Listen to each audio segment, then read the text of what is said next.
নগরীর প্রতিদিনকার ময়লা আর শিল্প বর্জ্যের চাপে ধুঁকছে কর্ণফুলী।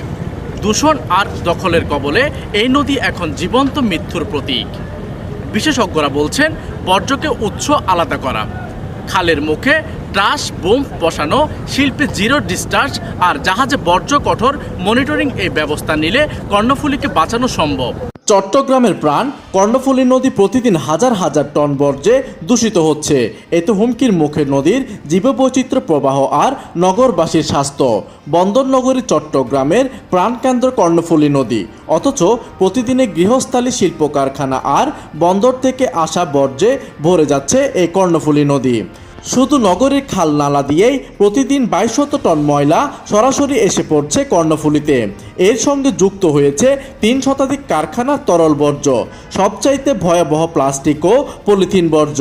এগুলো নদীর তলদেশে জমে তৈরি করছে বিশাল পলিথিন পাহাড়, যা ধ্বংস করছে নদীর স্বাভাবিক গতি ও জলজ প্রাণী। এইদিকে দখল আর ভরাটে গত 10 বছরে কর্ণফুলীর প্রস্থ প্রায় অর্ধেকে নেমে এসেছে। ফলে কিছু জায়গায় নদী মরে যাচ্ছে, জেঁকে উঠেছে চর। নগরীর প্রতিদিনকার ময়লা আর শিল্প বর্জ্যর চাপে ধুঁকছে কর্ণফুলী। দূষণ আর দখলের কবলে এই নদী এখন জীবন্ত মৃত্যুর প্রতীক। অন্যদিকে চট্টগ্রাম সিটি কর্পোরেশন গণমাধ্যমকে জানিয়েছেন, ডোর টু ডোর ময়লা সংগ্রহ ইতিমধ্যে শুরু হয়েছে, যাতে আর কোনোভাবে ময়লা খালে কিংবা নদীতে না যায় সে ব্যবস্থাও করা হচ্ছে। তবে বিশেষজ্ঞরা বলছেন, বর্জ্যকে উৎসে আলাদা করা, খালের মুখে ট্রাশ বোম বসানো, শিল্পে জিরো ডিসচার্জ আর জাহাজ বর্জ্য কঠোর মনিটরিং এই ব্যবস্থা নিলে কর্ণফুলীকে বাঁচানো সম্ভব।